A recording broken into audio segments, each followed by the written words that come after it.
시작의 문을 쉽게 열어보는 주식학개론 시간입니다. 자, 오늘 상승 출발한 우리 증시입니다만 이 미국 대선 결과에 대한 전망을 선반영했던 면이 큰 탓일까요? 미증시의 상승분만큼 따라가지는 못하고 있습니다. 자, 코스피는 장중 내내 상승과 하락을 반복하다가 지금은 또 하락을 하고 있는 모습이죠. 코스닥은 일찌감치 하락으로 전환되면서 오후장 들어서 지금은 더 낙폭이 깊어지고 있는 현재입니다. 자, 오늘 금요일에 함께하는 분이죠. 토마토 투자클럽 이광무 전문가 모셔보고 지금 상황 이야기 좀 들어보도록 하겠습니다. 네, 전문가님 안녕하세요. 네, 안녕하세요. 반갑습니다. 네, 며칠째 좀 좋은 모습 보여주다가 지금 네. 보니까 코스피와 코스닥 양시장 좀 모두 하락하는 모습인데요. 전체적인 네. 시장 상황 잠깐만 좀 점검을 해볼까요? 일단 그동안에 이제 쉬지 않고 올라왔던 증시가 네. 오늘은 좀 숨고르기를 하고 있다라고 보여지고요. 그러니까요. 금요일장입니다. 금요일장이기 때문에 여느 금요일을 생각해 본다면 네. 오늘 시장이 큰 하락은 아니다라고 생각을 합니다. 이번 주 월요일부터 해서요. 지수에 대한 움직임들이 2270포인트 근접에서부터 해서 네. 지금 오늘장까지 고점을 보면은 2420포인트대까지 대략적으로 10% 가까이 올라왔어요. 예. 그렇기 때문에 주가의 움직임들이 오늘 0.2%, 10%는 아니군요. 한 7, 8% 정도. 네. 오늘 0.2% 조정은 큰 폭의 조정은 아니다라고 생각이 되고요. 다만 이제 장중에 영향을 주고 있는 여러 가지 요인들이 있는데 아직까지는 미 대선의 결과가 확정이 되지는 않았습니다. 네. 바이든 후보가 유력하다라고 우리는 알고 있는데 예. 오늘 아침에 이 우리 장이 열림과 동시에 트럼프 대통령의 연설이 있었어요. 예. 아마 뉴스로 이미 접하셨겠지만은 불복 선언을 했습니다. 네. 예, 그러니까 대법원 연방 대법원에 대한 결과까지 보겠다. 소송도 들어가고 난리 났죠. 정말. 맞습니다. 일단은 개표가 끝나지 않은 마당이었고 네. 만약에 끝나더라도 이 확정이라고 지금은 말을 꺼낼 수는 없을 것 같아요. 일단은 그 대법원에 대한 이 법정 공방이 예. 사실 증시에서는 불확실성으로 되게 됐거든요. 그렇죠. 그러니까 대선에 대한 결과를 확정을 짓지 못하다 보니까 시장에서는 조금은 그 발표를 눈치 보는 그런 관망세로 진행이 될 것 같고요. 네. 한편으로는 또 시장에 대한 기후가 트럼프 대통령이 어느 정도의 패배를 직감했다라고도 얘기는 나옵니다. 한 정오쯤에 우리 시간 정오쯤에 나온 뉴스인데 트럼프 대통령이 만약에 이번에 재임에 성공하지 못한다면 2024년 네. 다시 한번 재도전할 것이다. 네. 네, 재도전하더라도 지금의 바이든보다 젊다라는 표현을 쓰면서 조금 네. 자극적인 기사글이 좀 기사화되고 있는데 예. 이 부분들은 조금은 이 트럼프 대통령의 뭐랄까 이 끈질긴 승부욕 부분들을 보여주면서 동시에 바이든 후보에 대한 승리도 어느 정도 직감하고 있는 것이 아닌가라고 생각을 합니다. 일단은 확정된 결과를 볼 때까지는 좀 네. 증시가 쉬어갈 것 같고요. 만약에 법정 공방이 제일 우려스러웠던 점이긴 하지만은 예. 최근 일주일 동안의 증시 흐름을 본다라면은 증시가 어느 시점에서는 트럼프가 우세하다. 네. 또 이제는 바이든이 우세하다. 이와 같이 오락가락할 수 있었지만은 맞아요. 증시의 방향성은 올곧게 올라왔어요. 그 말은 어떤 시장의 후보를 당선이 되더라도 예. 미 대선에 대한 불확실성이 해소가 되고 그리고 또 증시 자체가 시장에 대한 적응력이 굉장히 빠르다라고 할 수가 있겠습니다. 간밤에 이미 이제 미국의 주요 경제 지표들이 발표가 됐는데 네. 일단 연준에서도 이 저금리에 대한 기조를 동결을 했죠. 그렇기 때문에 시장에 대한 자금 유입 가능성은 여전히 열려 있고 네. 이 때문에 이 달러 인덱스와 그리고 또 이 주요 신흥국들에 대한 통화 가치가 지금 계속해서 달러 인덱스는 약세 그리고 통화 가치들은 강세. 네. 그렇게 되면서 외국인 투자 입장에서 신흥국에 대한 유입이 상당히 수월할 수밖에 없습니다. 여러분들도 어제 보셨겠지만은 우리 시장에 외국인이 코스피에 1조 원 넘게 들어왔어요. 네. 정확히 1조 1000억 정도 들어왔는데 이처럼 외국인들이 선택할 수 있는 시장의 환경이다. 긍정적이다라고 볼 수 있겠고요. 예. 만약에 제가 이제 투자를 했을 때 트럼프와 바이든의 법정 공방이 조금 시끌시끌하다. 그 기간이 계속해서 지연되고 길어지고 있다. 저는 오히려 이게 기회라고 봐요. 기회다. 왜냐하면 시장에 대한 체질은 분명히 바뀌었다. 네. 그동안에 한 달 동안 10월 한 달 동안에 시장에서 불확실성했었던 이 미 대선에 대한 이야기들 그리고 이 코로나 치료제 백신 개발에 대한 내용들이 차질도 있었고 이 부분들이 굉장히 불확실성이 있었는데 지금 미 대선이 이루어졌고 네. 그리고 어느 정도의 유력 가능성에 대한 후보도 나왔고 다만 그 부분들에서 확정에 대한 발표가 지연됐던 것이지 네. 이 부분들에 대해서는 결국에는 지나고 난 다음에 미 대선 이후에 경기 부양 정책에 대한 강한 기대감으로 반영될 수가 있다라고 보시면 될 것 같습니다. 네. 일단은 시장은 쉬어가더라도요. 예. 다시 한번 또 체질이 바뀐 상태에서 모멘텀을 기다리는 장이라는 것 다시 한번 이야기 드리도록 하겠습니다. 네. 자, 이렇게 방금 말씀 들으셨다시피 최근 뭐 미국 대선과 관련된 이야기, 뉴스들 뭐 굉장히 많이 들으셨을 것 같습니다. 자, 이런 가운데서 이 반도체 전문가께 꼭 들어봐야 될 그런 이슈 하나 보여집니다.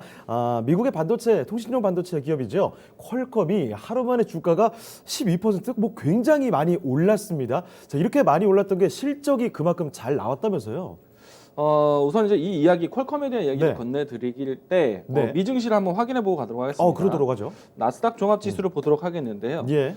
사실 우리 증시뿐만 아니라 글로벌 전체적으로 10월 달이 좀 잠겨져 있었어요. 그렇죠. 지지부진했고 맞아요. 실제로 빠졌고 물론 이제 우리 증시 같은 경우에는 8월 달, 9월 달 출렁임이 한 번 올랐다, 한 네. 번 내리는 뭔가 왔다 갔다 증시가 2달 동안 있었고요. 그렇습니다. 10월 달은 내내 빠졌죠. 네. 정확히 말하면 흘러내렸다라는 표현을 많이 썼는데 조금 우울했던 10월이었습니다. 네. 근데 이제 미증시도 마찬가지로 10월 달에 우리보다는 좀 반등에 대한 속도는 월 초반에 있었지만은 예. 월 마지막까지는 내내 흘러내렸습니다. 빠졌어요. 네. 근데 지금 보시게 되면은 나스닥 같은 경우에는 11월 달이 되고 난 다음에 하루, 이틀, 3일 만에 그 하락폭을 모두 다 회복을 했어요. 속도가 굉장히 빨라요, 그렇죠. 지금. 굉장히 빠릅니다. 네. 이걸 주봉을 통해서 보시게 되면은 확연하게 보이는데요. 그러네요. 한 주 동안 증시의 움직임입니다. 네. 굉장히 강했다라고 할 수 있겠고요. 이 모습을 보시게 되면은 하단에 대한 지지선이 역할되었고 추세가 상당히 빠르게 회복을 했는데 예. 나스닥의 이제 최근 3일 동안의 지수의 흐름들을 잘 기억해 보도록 하겠습니다. 증시의 회복 속도가 빨랐고 네. 회복 속도로 했을 때 누가 가장 시장의 모멘텀이 되었느냐? 나스닥에서는 실적 관련된 종목들이 강했어요. 네. 그런데 실적이 나왔던 기업들은 대표적으로 기술주, 기술주들. IT 종목들이었습니다. 일단 언택트 환경이었고요. 네. 대표적으로 이 마이크론부터 해서 주가를 보시게 되면은 반등세가 굉장히 빨랐죠. 네. 그리고 제가 오늘 강의 내용 중에 또 이야기 드리겠지만은 마이크로소프트에 대한 움직임들, 나스닥 흐름과 좋아요. 굉장히 유사했습니다. 그렇습니다. 여기에 방주하면은 애플도 놓치지 말아야겠죠. 네, 빠질 애플도 수가 보도록 없죠. 하겠습니다. 애플은 이제 변환되기 전에 차트이긴 한데 예. 보시게 되면 3일 동안에 주가가 100달러 선에서 120달러 선까지 올라왔어요. 대략 한 19% 정도 가까이 올라왔고요. 예. 페이스북도 보도록 하겠습니다. 보시게 되면은 나스닥 주가 추이와 상당히 유사하게 빠른 반등을 했어요. 네. 이 밖에 이제 이 다양한 IT 기업들, 기술주들이 모두 다 반등을 했고요. 보시는 뭐 아마존도 마찬가지. 이와 같은 흐름이 지수와 연동돼서 움직임이 나왔습니다. 네. 그런데 여기서 정말 강했던 섹터가 있어요. 퀄컴 보도록 하겠습니다. 주가를 보시게 되면은 뭐 다른 종목들과 정말 레벨이 달랐죠. 네. 어나더 레벨. 쏘아 올렸네요, 예. 진짜. 주가 어디 갔습니까, 지금? 네, 저기 주가 자체가 그동안에 예. 우상향적인 신고가를 내주었었는데 예. 지수 대비도 단단했습니다. 그런데 주가 추세 가장 빨랐을 때 네. 신고가 흐름이 강하게 연출됐어요. 예. 이처럼 오늘 퀄컴이 왜 이렇게 상승을 했는지 네. 내용들을 좀 뒷받침 보면서 퀄컴의 움직임에 대해서 우리가 무엇을 봐야 되는지 예. 이야기를 나눠보도록 하겠습니다. 네. 자, 이렇게 미국의 증시 상황도 짚어봤습니다. 뭐 지금 나스닥도 많이 오르고 했는데 몇 가지 종목들도 챙겨드렸죠. 마이크로소프트 이런 종목들도 좋습니다. 그 와중에서도 방금 확인해 보셨다시피 퀄컴이 정말 급등하는 모습이거든요. 그 실적이 얼마큼 잘 나왔는지 확인을 해보도록 하죠. 네, 일단은 퀄컴이 크게 오른 이유는 실적이 어닝 서프라이즈가 나왔습니다. 네. 아마 이제 퀄컴의 이 급등세가 사실 오늘 우리 시장에 영향을 줬었어야 돼요. 네. 그런데 아무래도 미 대선에 대한 결과를 보는 또 이 트럼프의 돌발적인 불복 선언에 대한 내용들 네. 그리고 금요일장에 대한 시기적인 이 리스크가 있다 보니까 마무리를 해야 퀄컴에 대한 되니까. 내용들이 크게 반영되지는 않았어요. 예. 그런데 결국에는 퀄컴과 같은 종목들이 큰 반향을 가졌다. 그러면 우리 시장에 분명히 영향을 줍니다. 그렇죠. 그러면 이제 퀄컴에 대한 내용들을 좀 보고 네. 퀄컴이 앞으로 어떤 사업을 준비하고 있는지 그리고 퀄컴에 대해 따라서 수혜될 수 있는 섹터 또 종목들 같이 보시면 될 것 같고요. 네. 우선은 실적이 잘 나왔습니다. 이 도표는 일단 지난해 이 연간 실적하고 올해 실적하고 비교 대상으로 보인 건데 예. 일단은 결과적으로 이야기를 드리면은 어닝 서프라이즈 퀄컴이 나왔고 4분기 영업 이익이 그러니까 이 3분기, 4분기에 대한 기대치가 지난 연도 비해서 392%나 증가를 했다는 얘기입니다. 네. 상당히 급성장을 했어요. 예. 근데 내용을 보시게 되면은 원래 퀄컴은 돈을 잘 버는 회사입니다. 네. 잘 벌고 있고 그리고 또 이 전 세계적으로 중요한 위치를 가지고 있어요. 아마 앵커님이 가지고 있는 스마트폰 퀄컴의 스마트폰이라고 해도 과언이 아닙니다. 그만큼 많은 부품들이 들어가 그렇죠. 있고. 가장 핵심적인 부품이 퀄컴 거 사용을 많이 하고 있고요. 예. 자 이제 다음 차로 보도록 하겠습니다. 일단은 분명히 퀄컴에 대한 수요가 나온 거는 아무래도 이 통신 장비, 통신 칩을 공급하는 회사이기 때문에 예. 통신에 대한 세대 변화에 대해서 수혜가 되는 기업이에요. 뭐 예상은 되겠지만은 5G 시대가 왔고 그러면은 앞으로 주목이 되는 이 5G 통신 칩에 공급을 할 수 있는 퀄컴의 기대감이 상당히 클 거다. 네. 근데 그 부분들이 실제로 주가에 반영이 됐다는 것이고요. 5G 수요가 앞으로 더 커질 것이기 때문에 지금의 실적뿐만 아니라 앞으로에 대한 실적도 기대해 볼 수 있을 것 같습니다. 예. 그러면은 퀄컴의 5G 시장이 바뀌었기 때문에 퀄컴에 따라서 퀄컴의 5G 부품, 5G 통신칩에 대한 부품, 장비 관련된 종목들을 이야기들을 공급하는 종목들은 상당히 수혜가 되겠죠. 그래서 퀄컴 관련된 종목들을 좀 보실 필요가 있겠고요. 예. 우리나라에서 퀄컴 관련된 종목들을 찾는다라면은 퀄컴이 이번에 5G 통신칩이 기존에 있었던 통신칩과 새로운 통신칩이지 않습니까? 네. 그리고 기존에 있었던 이 4G LTE 같은 경우에는 그 사용 기간이 벌써 한 3, 4년 됐습니다. 예. 그러면 3, 4년 동안에 같은 로직에 대한 부품을 썼던 것이고 이제는 그 3, 4년 거를 버리고 새로운 통신칩을 쓰게 되는 거예요. 그럼 관련된 이 부품 기업들이 새로운 수요를 만들 것이다. 네. 네, 그거 보시면 될 것 같고요. 그리고 퀄컴이 5G에 대한 반도체를 공급을 하는데 5G 통신칩은 결국에는 반도체입니다. 이 반도체를 공급하기 때문에 이 퀄컴과 연결되어 있는 반도체 기업들도 상당히 좋을 거예요. 예. 그리고 이번에 퀄컴이 5G 수요에 대한 기대감으로 가지고 실적 성장까지 나왔는데 네. 여기에 또 가장 근거 있는 또 소식이 아이폰 12, 그러니까 아이폰 12에 네. 5G 통신칩을 퀄컴이 공급을 했습니다. 예. 아이폰 같은 경우에는 5G 이 스마트폰이 이번에 처음 나오는 거예요. 4가지 모델이 모두 다 5G 이 기반으로 나오게 됐고요. 모두 다. 그리고 이번에 아이폰 12 같은 경우에는 고주파 영역까지 컨트롤하기 때문에 네. 아마도 이 5G 통신칩 단가가 이전에 있었던 5G 통신칩보다는 더 비쌀 비싸다. 것이고요. 그래서 매출이 좀 늘 수밖에 네. 없겠군요. 그래서 그리고 또 이제 이 아이폰 12 5G 통신칩을 기반으로 해서 예. 전 세계대 시장 공급이 이제 본격적으로 시작됐다라고 네. 할 수 있겠고요. 사실 이제 퀄컴의 이 5G 모델칩은요. 지난해 연말에 3가지 모델이 새롭게 신제품이 나왔고 네. 사실 3가지 모델 중에 2가지 모델은 우리 이 갤럭시 시리즈에도 포함이 되어 있습니다. 네. 그러면은 그러니까 하반기에 갤럭시에 대한 신제품이 출시되었고 네. 세계적으로 지금 200만 대 선 주문에 대한 효과가 컸고 그리고 아이폰 12도 이제 막 풀리고 이제 흥행을 준비하고 있는데 네. 그러면 갤럭시, 아이폰, 5G 폰이 새롭게 나왔다? 예. 그럼 퀄컴의 실적은 당연히 좋을 수밖에 없는 예상이 된 내용이다. 그대로 들어가게 될 테고 뭐 가격도 비싸졌다고 하니까. 그렇죠. 그렇기 때문에 이제 퀄컴에 대한 실적이 좋으면 예. 그러면 이제 우리가 이제 퀄컴에 따라서 볼 수 있는 기업들을 봐야겠죠. 대표적으로 퀄컴이 반도체, 5G 모뎀 칩, 통신칩을 만들게 되면은 네. 퀄컴이 자체 생산하진 않아요. 그러면 이 생산을 위탁 생산을 맡깁니다. 네. 과거에는 그 위탁 생산을 TSMC에 많이 했어요. 그런데 이제는 삼성전자가 그 위탁 생산, 파운드리 수주를 따냈죠. 좀 가져갔군요. 그렇습니다. 그래서 그 지난해 같은 경우에는 모델 하나에 대해서는 파운드리를 따냈는데 네. 올해 같은 경우에 추가적으로 다음 모델까지도 수주를 일부러 따내왔어요. 삼성이 가져가는 비율이 점점 늘어나는 모양새인가 봐요. 그러니까 퀄컴이 이 실적이 좋았다, 통신칩에 대한 수요가 많았다, 그럼 통신칩에 대한 생산을 누가 해왔다? 삼성전자가 해왔다.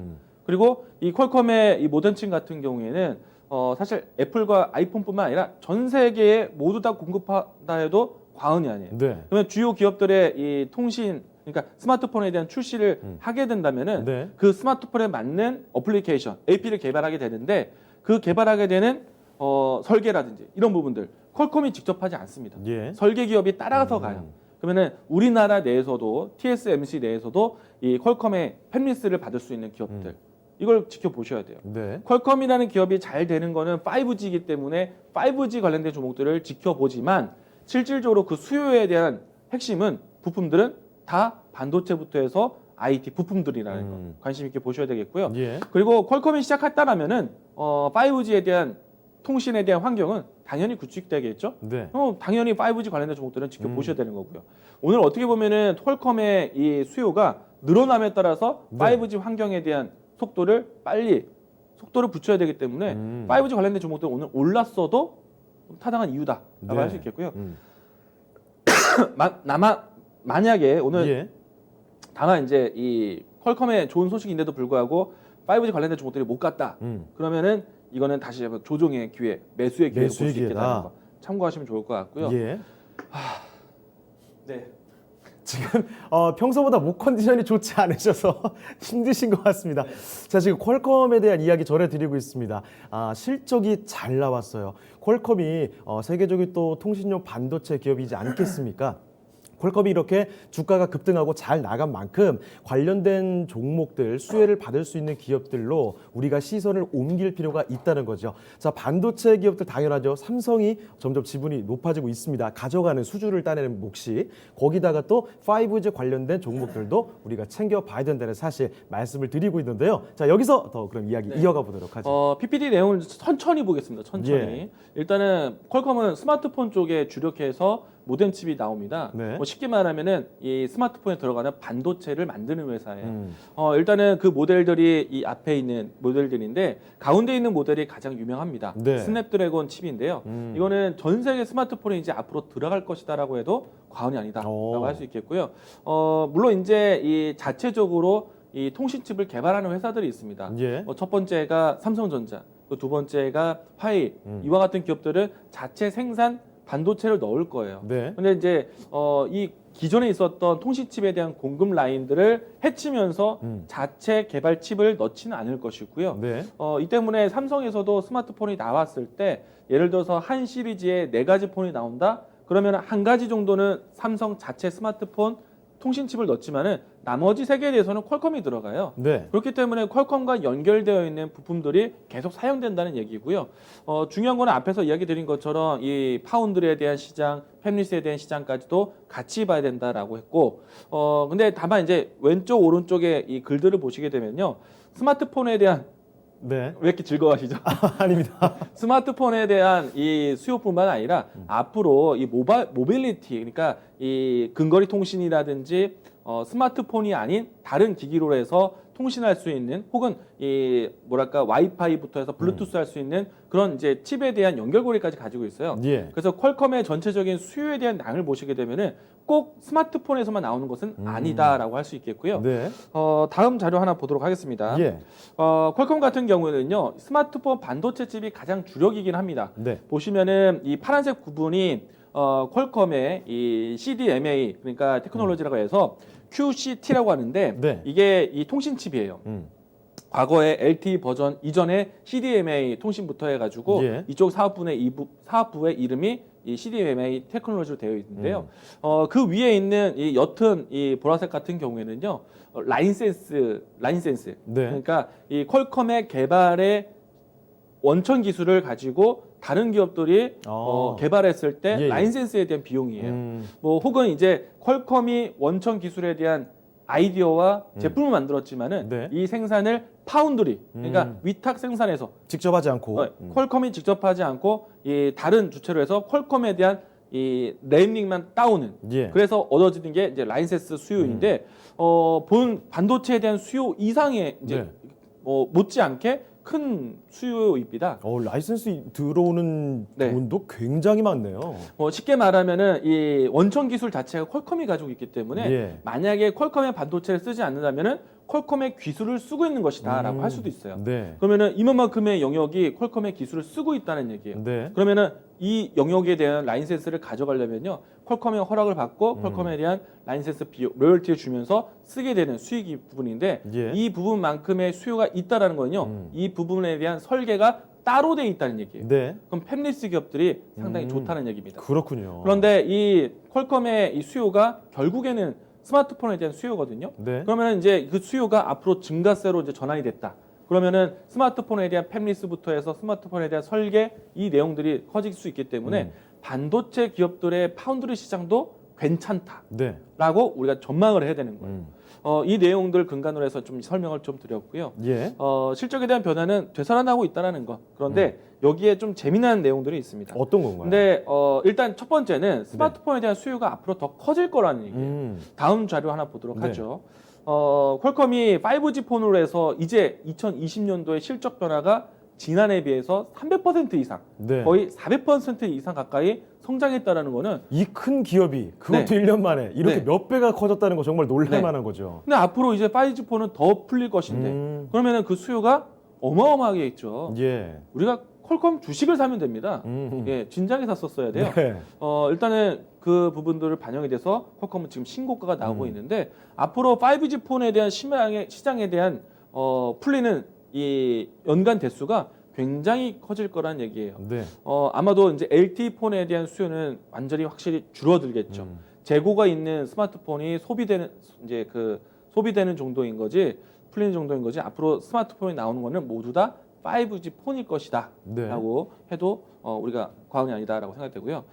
그 추이가 내려난다면은 만약에 퀄컴 칩을 쓰지 않더라도 앞에서 보여준 것처럼 퀄컴과 연결돼서 팹리스, 파운드리를 통해서 라인센스 수익까지 커질 거예요. 네. 그러면 퀄컴의 수익은 굉장히 커질 겁니다. 그걸 감안해서 봤을 때 예. 5G 쪽 AP 시스템을 할 수 있는 팹리스 기업들, 반도체 기업들을 우리가 분명히 알고 가야겠죠. 예. 그런 것들이 수요가 될 것이고요. 이런 전망이라면은 당연히 스마트폰, 반도체 우리가 놓치지 않고 봐야 될 것 같고요. 네. 정식 명칭으로 이야기한다면 앞으로 이 LPDDR4에서요, LPDDR5로 바뀌게 됩니다. 네. 그게 중요할 거예요. 지금 현재 나와 있는 LPDDR5 같은 경우에는 7나노급까지 내려왔거든요. 네. 앞으로 이제 5나노급까지 낮아진다면은 이제는 반도체 미세화까지 들어가는 거예요. 네네. 제가 항상 이야기 드리는 EUV 공정부터 해서 반도체는 작고 얇게 만드는 것이다.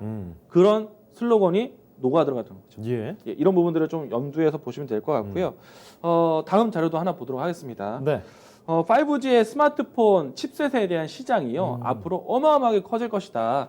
보시게 되면은 파란색 영역이 3G, 4G의 영역이었는데 네. 올해부터 5G 영역이 생겼죠. 실질적으로 갤럭시가 시작을 해서 아이폰이 나왔고 이제는 다른 이 중국의 스마트폰, 유럽의 스마트폰도 5G 기반으로 나오게 됩니다. 네. 그래서 전망이 앞으로 3G, 4G에 대한 영향은 작아질 것인데 앞으로 5G에 대한 영향은 커질 것이다. 이런 내용들을 할 것이고요. 그러면서 그러면- 전체 시장 규모도 커진다 이런 거죠.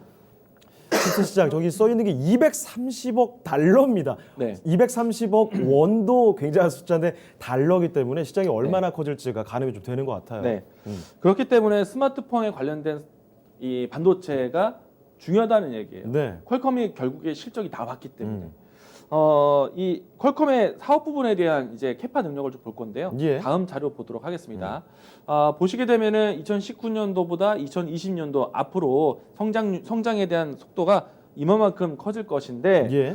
사실 앞에서 이야기 드린 것처럼 이 모바일 쪽의 반도체 통신칩뿐만 아니라 제가 그 밖에 있는 영역까지 가지고 왔습니다. 네. 앞에서 제가 이 퀄컴의 모델 세 가지 아까 잠깐 이야기 드렸지만 네네. 여기 보시게 되면은 이 스마트폰 AP라든지 아니면은 5G 통신칩에 대한 설명은 아니에요. 네. 보시게 되면은 이 퀄컴의 사업 부분에 대한 성장이 모바일 다른 쪽 코어 칩셋 이야기 들었던 내용 이외에 예. RF 프론트 엔드라는 그러니까 근거리 통신을 위한 블루투스라든가 와이파이에 대한 기능을 킬 수 있는 그런 부품까지도 있다는 얘기예요. 네. 그리고 이제 다음은 이제 기타 사업을 해서 컴퓨팅, 뭐 오토, 뭐 그 밖의 내용들. 예. 이거는 이제 앞으로 통신이라는 것은 모바일로 시작을 해서 모든 것이 연결되어 있는 사물 인터넷으로. 만물 인터넷까지 이야기 나오고 있거든요. 네. 여기에 오토는 이제 이 스마트폰이 아닌 이제는 스마트폰과 연결 지을 수 있는 네. 그러니까 스마트카에 대한 얘기겠죠. 음. 이 내용들이 다 포함이 되어 있기 때문에 예. 퀄컴의 파운드리 영역은 굉장히 커질 수 있다. 음. 이거 관심 있게 보자라고 얘기 드리겠고요. 예.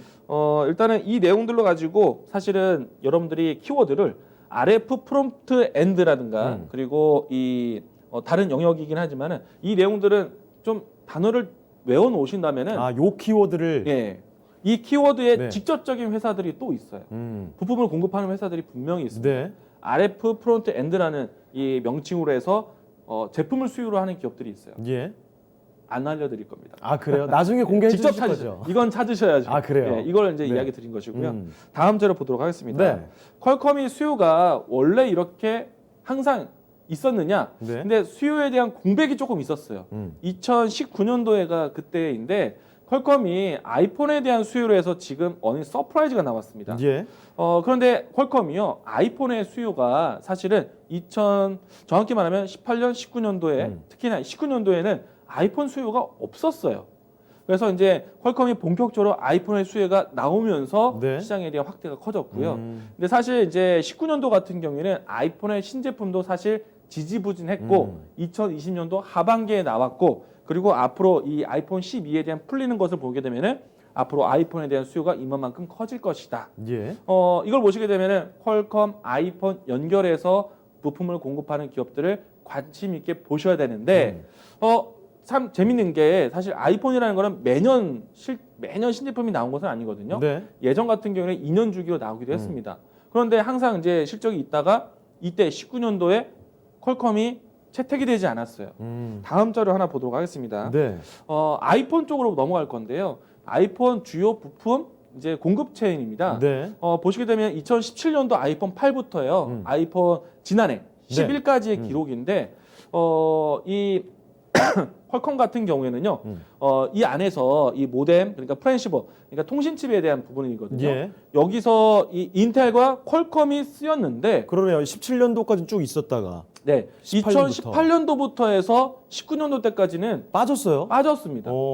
여러분들 보시는 이 화면은요. 사실 이 화면을 잘 기억해 놓으시면요. 예. 사실 제가 지금 보고자 하는 것은 퀄컴의 영역이지만은 다른 부품에서는 여러분들이 궁금하시는 부품들이 다 소개되어 있습니다. 네. 이 안에 다 들어가 있어요.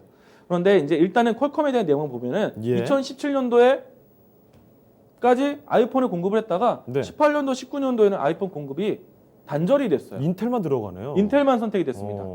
자, 이게 포인트예요. 자, 퀄컴이 이제 2020년도 신제품이 나왔을 때 아이폰 12에 드디어 다시 들어갑니다. 네. 그런데 보시게 되면 얼마 전 뉴스를 보시게 됐을 때 아이폰은요 이제 곧 탈인텔화를 합니다. 탈인텔화. 그래서 아이폰 내에서 반도체 사업부를 새롭게 준비를 했어요. 그러면 이 영역에서 인텔의 반도체 CPU를 받아들이지 않으면서 네. 아이폰 자체적인 공급 체인으로 간다?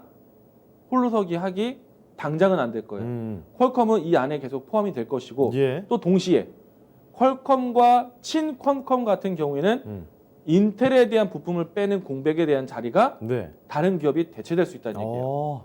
그럼 이 부분들이 굉장히 중요한 영역이 될 네. 겁니다. 이 부분들은 아마도 인텔의 물량이 포함되면서 인텔이 발주하는 물량도 있겠지만은 네. 아이폰이 발주하는 물량들이 분명히 있어요. 아이폰의 반도체 사업부가 나와도 아이폰이 자체적인 모든 생산을 할 수가 없습니다. 예. 이 반도체가 갑자기 돈이 있다고 돈을 쓴다고 해서 되는 것이 아니거든요. 그동안의 기술력에 대한 발달과 그런 것들이 하나의 밸류체인이 만들어져야지만 이루어질 수 있는 것이기 때문에 예. 아마도 아이폰은 설계적인 부분들만 퀄컴이라든지 주요 기업들에 대한 기술을 흡수를 해서 팹리스 정도만 할 것이고 예. 생산에 대한 부분들은 위탁 생산 체계가 나올 수가 있다. 네. 탈인텔화 그러면은 그 파운드리 시장이 누가 커지냐? 우리나라 반도체 기업. 대표적인 회사가 삼성전자, SK하이닉스, 마이크론이 거론이 됩니다. 네. 모두 다 될 것 같아요. 왜냐하면은 한 곳에만 연결되지 않고 네. 세 곳을 모두 다 줄 것이고요. 다만 그 비중과 그 캐파 능력이 얼마나 되는지는 아직은 모른다. 네. 그런데 인텔에 대한 애플이 탈인텔화를 하는 것을 선언했기 때문에 네. 이 영역이 퀄컴과 함께 그 시장이 굉장히 커질 거다. 반도체가 좋다는 얘기예요. 예. 결과론적으로 역시 반도체 쪽으로 네. 수렴이 되네요. 예, 결국엔 반도체 얘기인데 5G에 대한 이 스마트폰이 네. 출시된다. 5G 폰에 들어가는 반도체. 이 기존에 있었던 서버용에 들어가는 반도체 수량보다요. 스마트폰 쪽으로 들어가는 반도체에 대한 수요가 훨씬 더 단가가 좋습니다. 네. 그렇기 때문에 스마트폰 시장에서 퀄컴에 따라서 같이 커질 수 있는 시장이 반도체. 네. 당연히 이 스마트폰 쓰면은 이 5G 통신에 대한 구축이 필요하겠죠. 그렇죠. 근데 그만 보는 것이 아니라 실질적으로 반도체 영역이 굉장히 커지는 것이다. 여기에 이제 반도체를 설명하는 내용들은 제가 많은 시간을 통해서 정말 다양하게 해드렸거든요. 예. 제가 이제 이번 주에 나왔던 또 영향이 될 수 있는 내용들 보게 되면요. 네. 자, 다음 자를 보도록 하겠습니다. SAP 한국의 첫 데이터 센터를 설립했다. 어떤 내용인가요? 이 SAP 이 로고 같은 경우에는요. 예. 아마도 이 회사 생활을 하고 계시는 분들, 이 예를 들어서 회사 인프라 프로그램을 쓰고 계신 분들은 종종 보실 마크예요. 아, 그래요. 이게 이제 기업형으로 해서 이 소프트웨어를 제공해주는 회사거든요. 네. 뭐 쉽게 말하면 더존 비존 같은 역할을 할 수 있는 회사인데 네네네. 아마 이제 직장인분들 같은 경우 이 로고를 가끔씩 볼 수가 있습니다. 예. 참고할 수도 모를 수도 있고요. 그런데 이제 이 SAP 같은 경우에는요, 전 세계의 글로벌 네트워킹이라든지 글로벌 이 소프트웨어 공급을 해주는 회사인데 네. 이 회사가 한국에 처음으로 데이터 센터를 이제 설립을 준비를 합니다. 우리가 이제 계속 설명드렸던 반도체의 가장 큰 모멘텀 중에 하나가 데이터 센터 구축, PC 서버용에 대한 반도체 수요 이런 내용들을 많이 봤어요. 예. 근데 오늘 제가 설명했던 거는 스마트폰에 대한 수요가 굉장히 반도체에 도움이 된다라고 얘기 드렸고요. 여기에 플러스 이번 주에 나온 뉴스가 데이터 센터에 대한 구축 얘기이기 때문에 이거는 어떻게 보면은 더존비주연이라든지 카카오라든지 네이버와 같은 경쟁사가 한국 시장에 문을 두드린다라고 해서 경쟁력에 대한 강화가 필요하다 이렇게 볼 수 있겠지만은 예. 결국에는 데이터 센터에 대한 반도체 수요가 늘어날 수 있는 겁니다. 컴퓨터를 많이 구축한다는 얘기예요. 이런 내용들을 보게 될 것 같고요.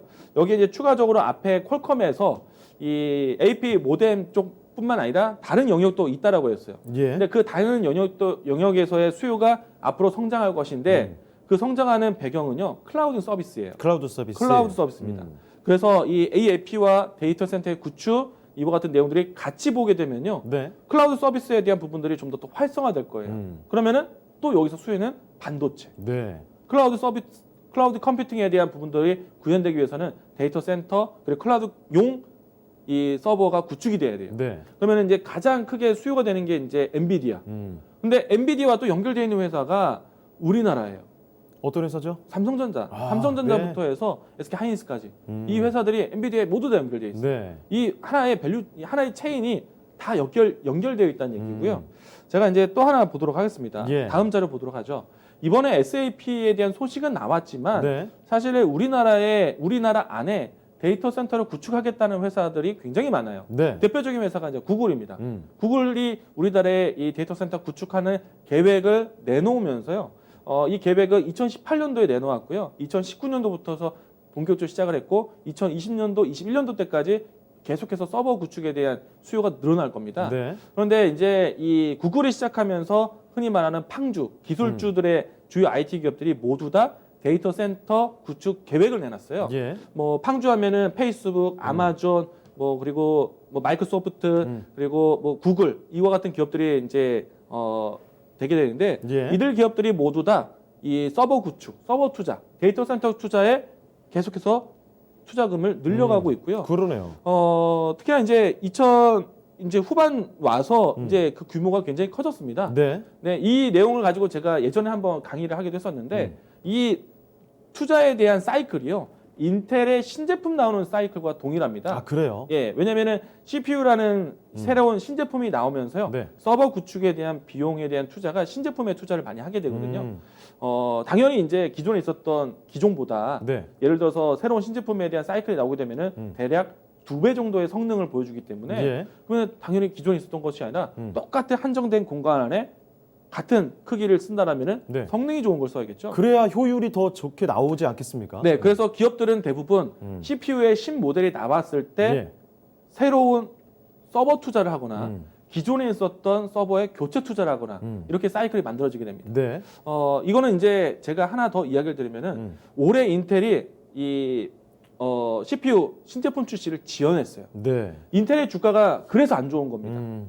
그런데 내년에 나와요. 네. 그렇기 때문에 내년에 이 서버를 따라서 교체될 수 있는 반도체 수요가 정말 어마어마할 것이다. 이 부분들 좀 기억하신다면은 네.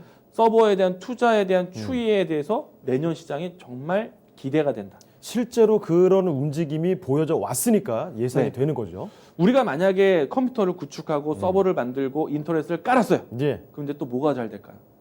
앞에 SAP와 같은 소프트웨어 회사들이 잘 되는 거거든요. 예. 우리가 이제 오늘 이 주가 중에 퀄컴뿐만 아니라 마이크로소프트 앞에서 제가 이야기 드렸어요. 그렇죠. 대표적인 IT 회사인데 이 회사에 대한 주가가 오늘 이렇게 빠르게 반등을 했습니다. 예. 뿐만 아니라 우리가 흔히 알고 있는 이 IT, 우리가 황제주 같은 종목들을 사고 싶었잖아요. 뭐 테슬라, 아마존, 엔비디아, 애플 이야기를 많이 해왔는데 네. 마이크로소프트에 대한 주가도 못지않게 장기 성장을 했습니다. 자, 앞으로 이제 서버에 대한 구축에 대한 환경을 만들었어요. 컴퓨터를 설치했어요. 인터넷을 연결했어요. 소프트웨어를 깔 겁니다. 클라우드 서비스를 쓸 것이고. 예. 그러면 마이크로소프트에 대한 주가도 굉장히 좋아지게 될 거예요. 이 모습들은 당연히 바로 마이크로소프트와 같은 기업들이 또 주목을 받겠죠. 이런 기업들에 대한 연결고리를 따라간다라면은 어제 퀄컴의 수익은 굉장히 큰 힌트였다. 예. 보실 수 있겠고요. 자, 마지막으로 마이크로소프트에 대한 그 매출과 캐파 능력에 대한 도표 하나 보도록 하죠. 네. 이미 이제 조금 전에 주가로 이야기를 드렸지만은 마이크로소프트 역시나 앞으로 이와 같은 설비 투자에 대한 부분들을 계속 키우고 있다. 주가에 대한 상승하는 시장에 대한 환경이 이제는 세대가 바뀌는 거예요. 기존에 있었던 우리가 인터넷만 연결돼서 사용되는 그 시장이 아니라 네. 인터넷이 뭐 알아서 되는 사물 인터넷에 대한 사물 인터넷이 무엇인지에 대해서 배웠는데 네. 이제는 현실화되는 시장이 왔다는 거죠. 실제로 체감할 수 있게끔. 여기서 이제 소프트웨어적인 기술을 보게 되면은 네. 저는 중요한 단어가 이제 두 가지. 클라우드 서비스. 클라우드 서비스. 클라우드 서비스. 클라우드 컴퓨팅에 대한 시장을 새롭게 보셔야 됩니다. 네. 클라우드 때문에 반도체가 잘 되는 거거든요. 제가 반도체를 정말 강조 많이 드리거든요. 네. 반도체를 강조하는 이유가 클라우드 서비스. 그러면 클라우드 서비스를 안 보면 안 되겠죠. 네. 클라우드 서비스에 대한 부분들이 활성화가 되게 되면요. IDC라는 게 있어요. 인터넷 프로토콜 연결하는 것이 있거든요. 예. IDC에 대한 키워드도 여러분들이 아셔야 돼요. 대표적인 회사가 KINX. 이런 기업들이 잘 되는 이유가 장기 성장하는 이유가 이런 앞으로 미래에 대한 환경과 소프트웨어에 대한 방법이 달라지기 때문에 네. 정말 새로운 시장이 온다라고 보시면 됩니다. 그래서 내년에도 여러분들 주목하셔야 되는 거는 기술주, IT. 기본은 반도체부터. 오늘 이 이야기를 강조드리겠습니다. 네, 알겠습니다. 자, 이 퀄컴의 실적이 굉장히 많이 좋아졌다. 그래서 주가가 급등했다는 이야기부터 출발을 해서 말씀을 드렸습니다. 결국은 반도체 전문가께 이 반도체가 얼마나 지금 기대가 되는지 확인을 해볼 수 있는 시간이었던 것 같은데요. 자, 마지막으로 한 가지만 더 말씀드리도록 하겠습니다. 전문가님, 온라인 네. 무료 강연회가 있다면서요? 이번 주 일요일 날 준비가 되어 있는데요. 일요일 날 밤입니다. 여러분들이 이제 시장이 바뀌었다라는 걸 느끼셔야 될 것 같아요. 이미 느끼고 계실 것 같습니다. 시장이 체질이 바뀌었어요. 성격이 달라졌어요. 그러면은 시장에서 어떤 섹터들이 가장 주목을 받는지, 시장이 하락할 때는 주도주가 있다는 얘기 안 합니다. 그런데 상승할 때는 주도주가 있다라는 얘기를 해요. 그 주도주를 알려드리도록 하겠습니다. 자, 일요일에 밤에 이광무 전문가와 함께 하시면서 좋은 정보들 꼭 챙겨 가셨으면 좋겠습니다. 자, 그럼 오늘 도움 말씀 주신 이광무 전문가는요, 여기서 인사드리도록 하겠습니다. 네, 전문가님 고맙습니다. 맞습니다. 자, 주식학개론 이제 마무리할 시간이 다가왔습니다. 끝마치기 전에 한 가지만 또 말씀드릴 게 있습니다. 자, 오늘 밤 9시죠. 미스터 진단 저와 이건의 거가 함께 할 수 있는 기회인데요. 자, 여러분 2128-3388로 02-2128-3388로 지금부터 전화 접수 받고 있습니다. 전화를 주셔서 진단 저희와 함께 받아가시면 좋을 것 같습니다. 자, 그럼 이런 말씀 드리면서 오늘 주식학개론은 마무리 짓도록 하죠. 지금까지 다양한 투자 판단에 대한 도움 말씀 드렸습니다. 하지만 특정 종목의 상승과 하락을 보장하지는 않는다는 점 명심을 해주시고요. 저희는 다음 주 월요일 이 시간에 다시 뵙겠습니다. 고맙습니다.